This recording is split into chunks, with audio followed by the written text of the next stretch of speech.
All right, good morning, students. Today we are going to finish history chapter 3. We are on part 3. All right, our objective for today is students will be able to comprehend the application of history in various professional fields and answer questions on the same.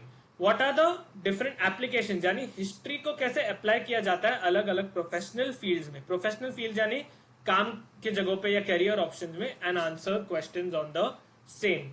All right, we're going to answer a few questions on how history is applied in various professional fields. All right, moving on. So, what are the 4 things we're going to learn today? We're going to learn about museum and archives. Museums और archives में history कैसे apply होता है, preservation and conservation में history कैसे apply होता है, tourism and hospitality में history कैसे apply होता है, and entertainment and mass media में history कैसे apply होता है. These are the 4 things where history is applied in our country. And obviously many other areas also, but today we're going to look at these 4. All right, moving on. So museums and archives. अब museums we all know is a place where historical objects are stored. Archives क्या होता है? Archives are a place where there are a lot of historical documents जो paper पे होते हैं या paper के डॉक्यूमेंट्स होते हैं या किताबें होती है, वो आर्काइव्स में स्टोर होते हैं. और उन आर्काइव्स में क्या होता है? What's the role of archives? It maintains those documents, it reads and studies about those documents in details and maintains them. ठीक है. A person who works in an archives known as an archivist. Archivist से के नाम से जाना जाता है. Now how is history applied in museum and archives? So museums collect and preserve objects of religious, cultural and historical value. जो भी religion के रिलेटेड ऑब्जेक्ट्स है, कल्चर के रिलेटेड ऑब्जेक्ट है या हिस्ट्री के रिलेटेड ऑब्जेक्ट्स है, तो म्यूजियम्स क्या करते हैं? उनको कलेक्ट करते हैं एंड प्रिजर्व यानी प्रोटेक्ट करते हैं उन चीजों को. They promote and protect our cultural heritage and create public awareness. तो म्यूजियम्स का दूसरा जॉब क्या है कि वो इन चीजों के जो हिस्ट्री है उसको प्रमोट करते हैं कि हाँ ये चीज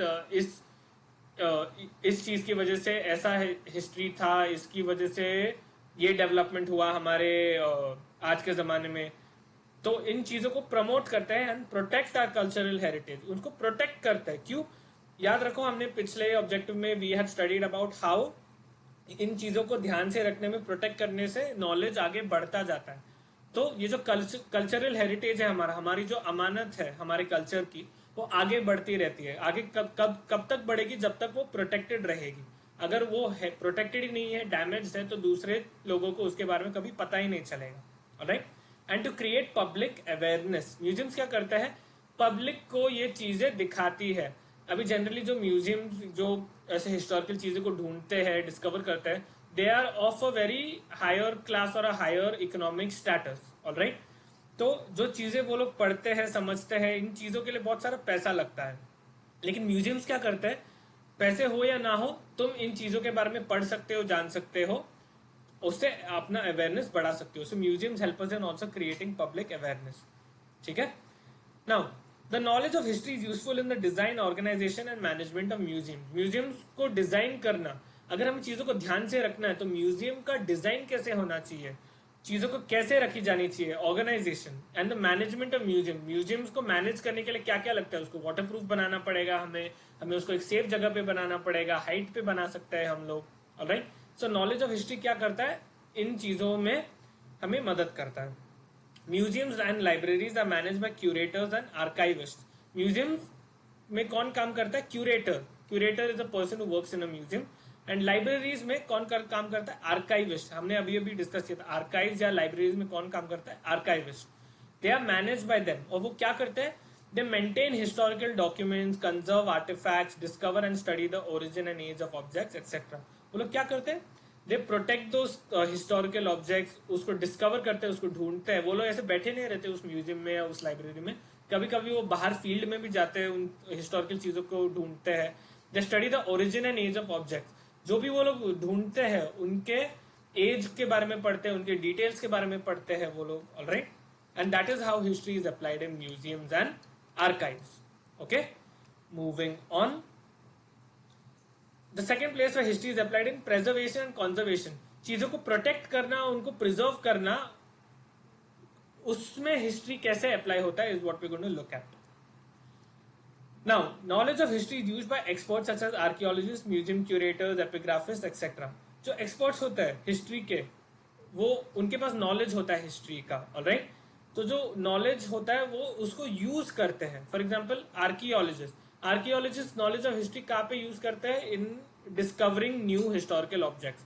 या म्यूजियम क्यूरेटर्स कहाँ पे यूज करते हैं? जैसे हमने पिछले स्लाइड में डिस्कस किया था, टू मैनेज अ म्यूजियम और to design a museum. Epigraphist for example is a person who studies inscriptions या राइटिंग्स. तो वो नॉलेज ऑफ हिस्ट्री एपिग्राफिस्ट कैसे यूज करेगा? समझो उसको एक कॉइन मिल गया जिसमें कुछ लिखा है, तो वो अपने knowledge of history, historical writings के बारे में नॉलेज यूज करके उस राइटिंग्स को समझ सकता है, डिटेल में पढ़ सकता है. Alright, it helps them discover and study objects of historical value in detail. तो ये जो एक्सपर्ट्स होते हैं, जैसे मैंने अभी अभी कहा, they don't just sit in a museum और sit in a library. No, वो लोग फील्ड में भी जाते हैं, चीजों को डिस्कवर करते हैं and they study objects of historical value. Historical objects के बारे में वो लोग पढ़ते भी है. Alright, their knowledge about the objects or discoveries help us to understand the importance of our historical heritage. उनका जो नॉलेज होता है वो दूसरों के साथ शेयर करते हैं, म्यूजियम्स के थ्रू, अपने स्टडीज के थ्रू. और फिर वो नॉलेज क्या करता है, हमारी हेल्प कैसे करता है? हमें जो हिस्टोरिकल ऑब्जेक्ट्स है उसके इंपॉर्टेंस के बारे में बताता है कि वो हमारे लिए जरूरी क्यों है. ये सब हिस्टोरिकल ऑब्जेक्ट्स, इन पुरानी चीजों के बारे में पढ़ना हमारे लिए जरूरी क्यों है, वो इनके नॉलेज या वो एक्सपर्ट्स के नॉलेज के थ्रू हमें पता चलता है. और जब भी हम किसी चीज के इंपॉर्टेंस को जानते हैं, it creates a need for protection of the same. जब तक हम किसी चीज का वैल्यू नहीं रखते, हम किसी चीज को इंपॉर्टेंस नहीं देते, उस चीज को प्रोटेक्ट करना या उस चीज को प्रिजर्व करना, कंजर्व करना हम लोग नहीं करेंगे. वी विल नॉट कंजर्व और protect something that we don't hold importance of. For example, take your example of a smartphone. Smartphones का हम इंपॉर्टेंस जानते हैं हमारे लाइफ में, वो कैसे हमारी मदद करता है, उसका क्या क्या यूज होता है. That's why we make sure we take care of our phones, we take care of our smartphones. उसी तरह हिस्टोरिकल ऑब्जेक्ट्स के बारे में इंपॉर्टेंस हमें कौन बता सकता है? हम नॉर्मल लोग अभी हिस्टोरिकल ऑब्जेक्ट को देखेंगे तो हमारे पास उसके पास ज्यादा इन्फॉर्मेशन नहीं है, उसके बारे में ज्यादा इन्फॉर्मेशन नहीं है. लेकिन जो एक्सपर्ट्स है, आर्कियोलॉजिस्ट है, एपिग्राफिस्ट है, museum curators and many other experts है, वो हमें नॉलेज दे सकते हैं और उस नॉलेज से उस चीज की इंपॉर्टेंस बढ़ जाती है, जिसकी वजह से हम प्रेजर्वेशन और कंजर्वेशन के काम में लग सकते हैं. Alright, and that is how history is applied. One last example here is, let's say you go to visit the Taj Mahal. अगर किसी को ताजमहल का इंपॉर्टेंस नहीं पता, उसके बारे में जो हिस्ट्री नहीं पता है, तो हम उसको प्रोटेक्ट नहीं करेंगे. फिर लोग जाके दीवारों पे ड्राइंग्स करेंगे, ये करेंगे, वो करेंगे, थूकेंगे या क्या कहते हैं उसको, उधर कचरा फैलाएंगे. तो unless you know the importance of something, preservation and conservation का काम नहीं हो सकता. ऑलराइट, और ये इंपॉर्टेंस हमें कौन याद दिलाता है? Archaeologist and other historical experts. Right, moving on. Now the third place where history is applied is tourism and hospitality. Tourism यानी the travel industry and hospitality यानी विजिटर्स, गेस्ट्स का ध्यान रखना is known as hospitality. Alright, so how is history applied here? So tourism first. tourism क्या है? is the action of traveling for pleasure or business. यानी fun के लिए या काम के लिए ट्रैवल करना is known as tourism. It includes the management of travel services, promotion of tourist sites, etc. जो ट्रैवल सर्विसेज है, टूरिस्ट साइट्स को प्रमोट करना होता है, मार्केट करना होता है कि हाँ ये जगह हिस्टोरिकल है या वो जगह अच्छी है ट्रैवल करने के लिए, उसको प्रमोशन के लिए काम आता है टूरिज्म में. Now, hospitality is the action of tourists, guests and strangers. यहाँ पे there's a small mistake. Is the action of taking care of tourists, guests and strangers. तो जो विजिटर्स होते हैं, अलग अलग जगह पे ट्रैवल करते हैं, उनको उनका ध्यान रखना इज हॉस्पिटैलिटी. ऑलराइट, उसमें क्या क्या सर्विसेज आते हैं? It include management of lodging, food and transport. तो उनके रहने का ध्यान रखना, लॉजिंग यानी रहने का बंदोबस्त करना, फूड उनके खाने का ध्यान रखना, ट्रांसपोर्ट उनके ट्रैवलिंग का ध्यान रखना is coming under the hospitality industry. ठीक है. Now how does history help in these industries? ये तो घूमने फिरने की इंडस्ट्रीज, इसमें हिस्ट्री कैसे काम आता है? So the knowledge of history, again of small mistake here, history helps us experts in tourism and hospitality industry to attract and guide visitors in the history of a place. तो ये जो knowledge है history का, वो जो experts होते हैं tourism industry में या हॉस्पिटैलिटी इंडस्ट्री में जो काम करते हैं, जो एक्सपर्ट्स होते हैं, वो लोग क्या करते हैं? हिस्ट्री के नॉलेज को यूज करके विजिटर्स को अट्रैक्ट करते हैं, यानी कस्टमर्स को अपने पास बुलाते हैं. इन इंडस्ट्रीज में टूरिज्म यानी घूमने फिरने या होटल्स के इंडस्ट्री में, फूड के इंडस्ट्री में, ट्रैवलिंग के इंडस्ट्री में क्या होता है?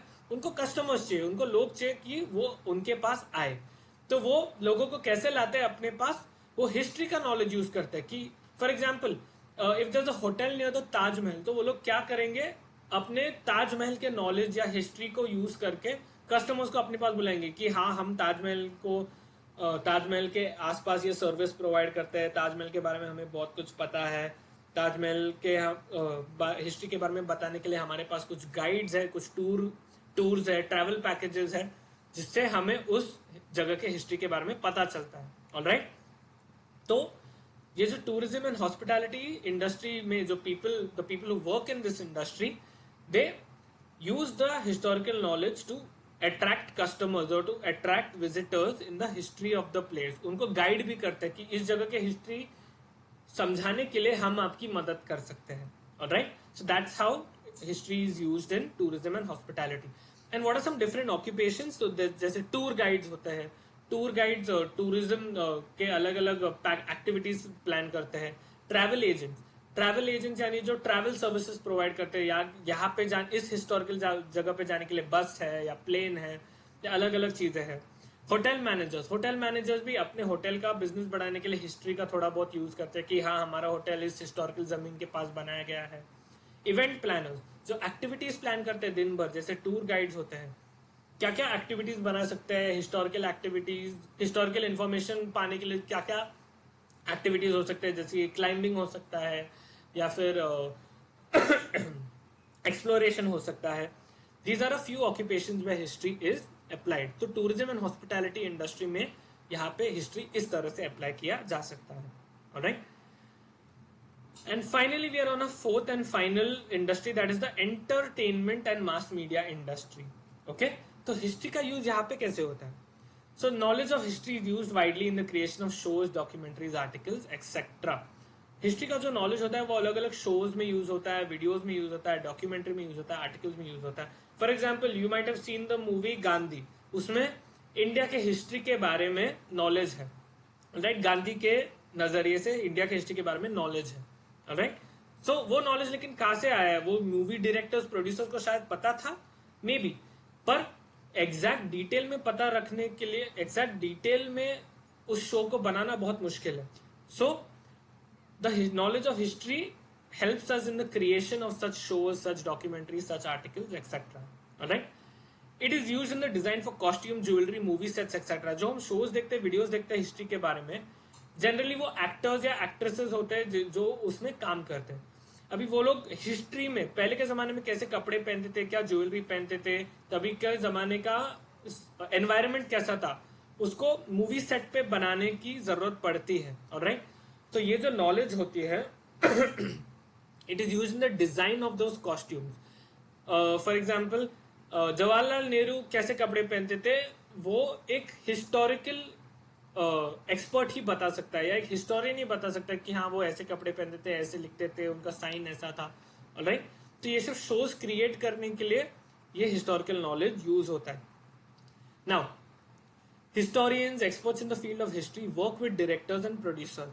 जो हिस्ट्री में एक्सपर्ट्स है या जो हिस्ट्री लिखने वाले होते हैं वो डायरेक्टर्स और प्रोड्यूसर्स के साथ काम करते हैं। क्यों काम करते हैं वो लोग उनके साथ? To ensure that the historical information in media is accurate. जो हमें मीडिया में दिखता है, जो हमें वीडियोज में दिखता है, शोज में दिखता है, क्या वो इन्फॉर्मेशन सही है, क्या वो इन्फॉर्मेशन एक्यूरेट है? Alright, is it true? Alright,